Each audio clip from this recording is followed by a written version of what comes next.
பொதுவா சாட்டர்டேனாலே கொஞ்சம் மந்தமா தான் போகும் அந்த நாள் எனக்கு. அதிலும் வந்து இன்னைக்கு வந்து அவருக்கு லீவ். இந்த சாட்டர்டே லீவுன்றனால இன்னும் ரொம்ப மந்தமா போயிடுச்சு.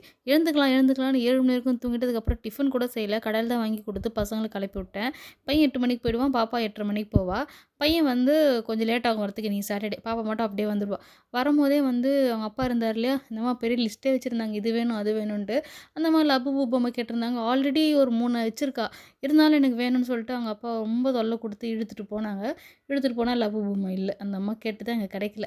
கடைசியா வந்து ஏதோ ஒண்ணு பிக் பண்ணிட்டு வந்தாங்க. பிக் பண்ணிட்டு அப்படியே வரும்போது ஐஸ்கிரீம் கேட்டாங்க அந்த அம்மா. அந்த அம்மா கேட்டா உடனே கிடைச்சிரும் எதுவா இருந்தாலும் எங்க வீட்ல.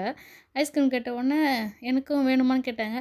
சரி வர ஆஃபர் எதுக்கு நம்ம வேணான்னுவோம் அப்படின்னு சொல்லிட்டு நானு, அவரு, பாப்பா 3 பேர் ஐஸ்கிரீம் வாங்கிட்டு அங்க பார்த்தேன். இல்ல வேணாம் நம்ம வீட்டுக்கே போய் சாப்பிடலாம் அப்படின்னு சொல்லிட்டு பேக் பண்ணிட்டு வீட்டுக்கு வந்துட்டோம். வீட்டுக்கு வந்துட்டு உக்காந்துட்டு ஐஸ்கிரீம்லாம் நிதானமா ஃபர்ஸ்ட்டு ஐஸ்கிரீம் தான் சாப்பிட்றணும். ஏன்னா வந்து உருகிடும் இல்லையா? அதனால் ஃபஸ்ட்டு நீ எங்கேயும் நிற்காதீங்க வீட்டுக்கு போங்க வெயில் வேறு அடிக்குது ஐஸ்கிரீம் டக்குன்னு உருகிடும் அப்படின்னு சொல்லிட்டு வீட்டுக்கு வந்து ஃபஸ்ட்டு வேலையை ஐஸ்கிரீம் பிரித்து ஃபஸ்ட்டு முடிச்சுட்டு அந்த அம்மா ஒன்று பிக் பண்ணாங்களா அந்த அம்மாவுக்கு ஒரு பொருள் கிடைக்கலனா விட்டுறக்கூடாது அதுக்கு ஆப்போசிட்டாக அதை ஒரு பொருள் எடுத்தே ஆகணும்னு இது எடுத்தால் இது ரொம்ப யூஸ்ஃபுல்லாக தான் இருக்குது அங்கே பார்க்கும்போது எனக்கு தெரியல இது அடுத்த வீடியோவில் காட்டுறேன் உண்மையாக சொல்லட்டுமா செம வர்த்தியாக இருக்கும் பசங்களுக்கு வந்து பொறுமையாக உட்காந்துருந்தா அவ்வளோ யூஸ்ஃபுல்லாக இருக்கும் இன்றைக்கான வீடியோ இவ்வளோ தான்